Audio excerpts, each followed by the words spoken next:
For thousands of years we've been exploring our planet, from deep within the jungles to the depths of our oceans. But in the 1950s, our appetite got much bigger. We looked to the stars for the next chapter in our story. But how did the journey begin? Why was there a space race? Why was America and Russia at odds with one another? And how did that conflict spark something new between these two superpowers? Was it greed? A need to find alternative energies? Or was it something else entirely? In the ever-changing world of the 21st century, the human species has to keep up with itself as the speed of humanity's evolution to explore increasingly becomes supersonic. As a species, humanity has spent the better part of a century pulling together resources, funding, and people for the everlasting voyage of space travel and exploration. Since the start of space travel on October 4th, 1957, when the Soviet Union launched the first artificial satellite Sputnik 1 into space, there has only been a need, an ambition by millions of people to go further, to outdo themselves at every level in order to explore more and more of space. During this time there was a Cold War between the United States and Russia to determine which country's way of life was better. This was then reflected in these two countries through space travel. They both started space programs to try and outdo each other, and to try and beat each other and show the world whose way of life was better, capitalism or communism.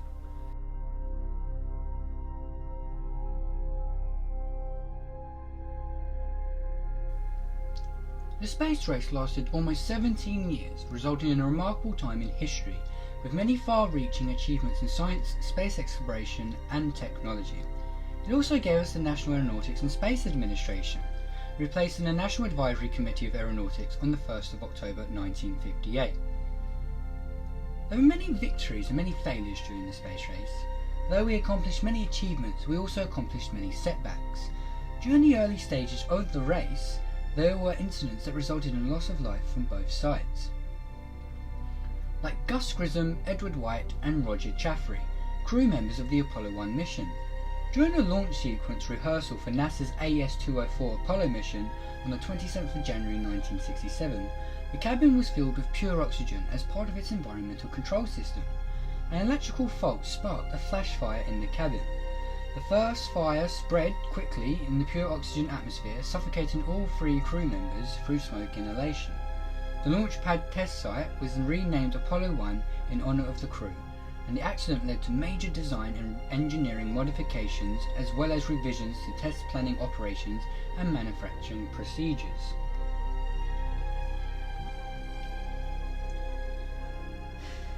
On Russia's side, it was the Soyuz missions. Soyuz 1, the Soviet space program's one-day mission, launched on April 23, 1967. It soon began experiencing various mechanical issues. The solar panels did not unfold, and the vessel experienced stability problems. After the Soyuz module re-entered the atmosphere on April 24th, its parachute did not open properly, causing it to crash to Earth at almost full speed. Cosmonaut Vladimir Komarov died on impact. The Soyuz 11, which launched on June 6, 1971, and docked with the space station Salyut 1 for a 3-week stay. When the vehicle undocked, a valve on the Soyuz 11 accidentally opened, causing a pressure leak in the cabin. The three cosmonauts, Georgy Dobrovsky, Viktor Petsayev and Vladimir Volkov, were killed as the capsule decompressurized during preparations for atmospheric re-entry on June 30th.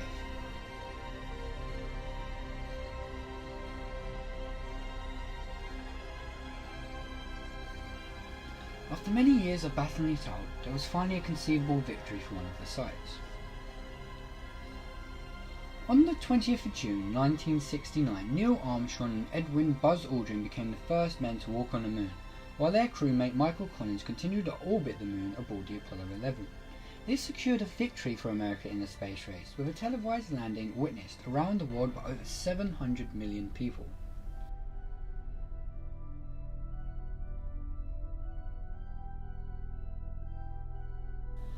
On the 15th of July 1975, tensions between the US and the USSR softened with the first cooperative Apollo-Soyuz mission launch. With two separate flights, the Apollo and the Soyuz spacecraft docked in space, and the two commanders Tom Stafford and Alexei Leonov exchanged the first international handshake. This act can be seen to symbolically end the space race, paving the way for future joint missions, such as the International Space Station and the Shuttle Mir program. A new era in spaceflight began on April 12, 1981, when the Space Shuttle Columbia, or STS-1, soared into orbit from NASA's Kennedy Space Center in Florida. Astronaut John Young, a veteran of 4 previous space flights, including a walk on the moon in 1972, commanded the mission. The shuttle program had 135 missions, with 833 crew members, of which 14 astronauts were killed during 2 space shuttle accidents.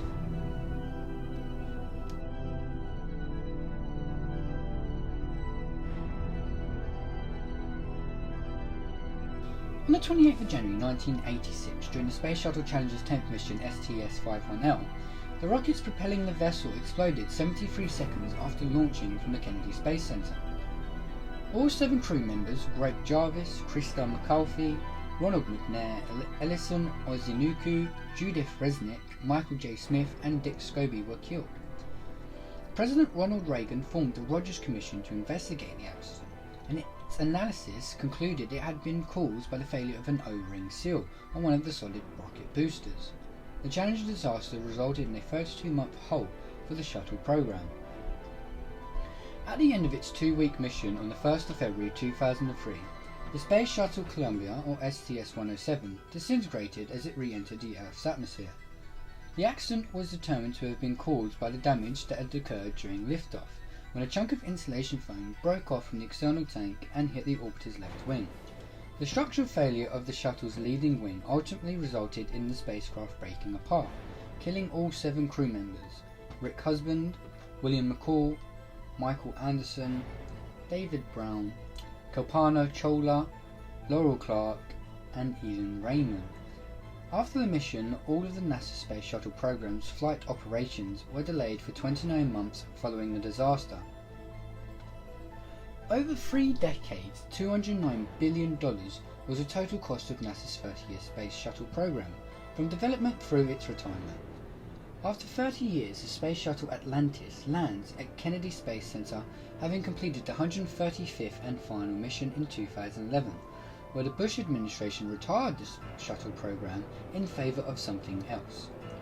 While remaining an object of fascination and an engineering wonder, the shuttle required significant maintenance after each flight and did not truly deliver the next major leap forward. The interest in spaceflight too suffered the brunt of tough economic conditions. So why did the US Space Agency give up on the Space Shuttle despite no alternative launch vehicle? NASA's instructor and flight controller Robert Frost said NASA does not have sole powers to decide such matters. NASA is an agency of the government. Its direction comes from the government. Former President George W. Bush initiated the Space Shuttle cancellation back in 2004 as part of his vision for space exploration, where its main purpose in the coming years was to help finish assembly on the International Space Station. He announced that the Space Shuttle will retire from service in 2011 after 3 decades of duty. In that same speech, Bush broached the idea of a new crew exploration vehicle to bring the United States back to the moon and eventually take it to the planet Mars. In terms of budget, he said the new endeavours will be fueled by an $11 billion relocation within NASA's 5-year budget of $86 billion at the time. After the proposed budget, another proposal was put through Congress, allowing the Artemis missions a total budget of $25.2 billion per year, with a $3.7 billion dedicated to a human landing system. After Bush's speech and the last launch on American soil in 2011, there is a 9-year gap where NASA has been working away at new technologies and launch vehicles for the Artemis missions, which is scheduled to launch in 2024. But before we get ahead of ourselves, there are the Dragon missions, which are resupply missions where, with a manned crew, the Dragon capsule is launched into space on a Falcon 9 rocket to dock with the International Space Station for resupplies, which is the first space launch on American soil since 2011. The Falcon rocket and Dragon capsule were designed by Elon Musk and the other scientists and engineers at his company SpaceX.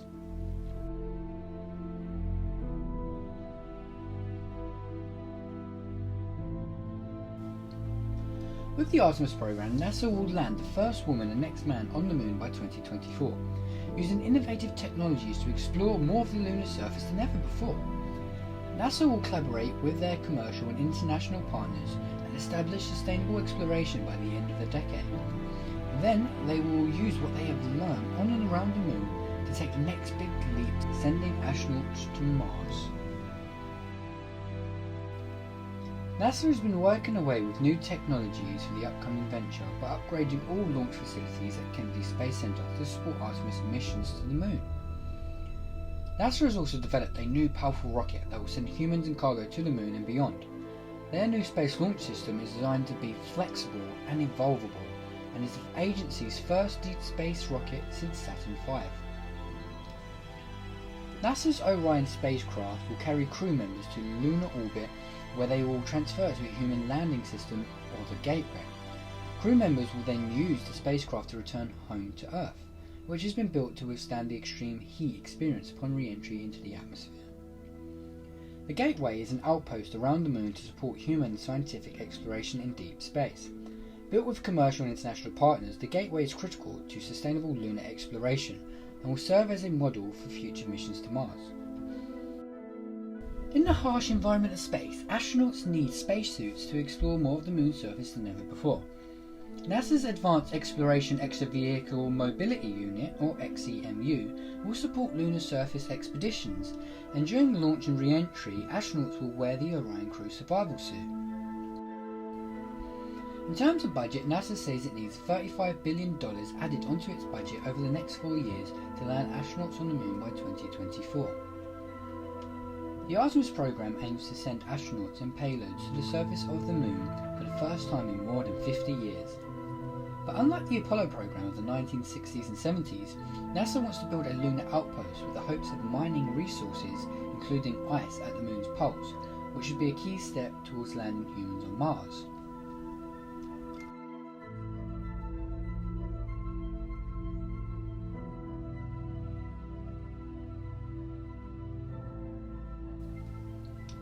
NASA's budget for the 2020 fiscal year is $22.6 billion. It represents 0.48% of the $4.7 trillion the United States plan to spend in this year. Since its inception, the United States have spent nearly $650 billion on NASA, whether that is on spacecrafts, suits, astronaut training, or even satellites. But NASA doesn't just spend money with nothing to show for it. NASA has produced a large variety of new technologies that has greatly helped around the world for the better part of a century, such as water purification systems, home installation, wireless headsets, freeze-dried food, a modern smoke detector, the computer mouse, and countless others incredible useful tools and facets of modern society that we take for granted today. There have been many tools and technologies that have been developed as a result of the space industry. Space exploration objectively is not a waste of money. It contributes so much more useful technology than any other industry that have helped to make the world a better place. Space exploration is an exciting and constantly progressing field, fulfilling natural human curiosity about worlds other than our own. Exploration of our solar system and beyond is generally met with support by people from all walks of life. While the bulk of our effort is put into allowing both objects and humans to survive safely on other planets and moons, there is also a need to protect other environments from us. The potential contamination and destruction of other worlds and other life is both a practical and an ethical problem. There has been so much given in the name of space exploration and just as much given back as a result. We as a species, a civilization, have bound together to prove to ourselves what we can do when we come together. We look to the stars and wonder, but every day we get closer to finding what is beyond the parameters of our planet and of our dreams. We explore our planet and now we explore our solar system. We stick together when we are faced with obstacles and we've rejoiced in our triumphs. We've overcome our fears and pushed our limits. We courageously explore and we boldly go where no one has gone before.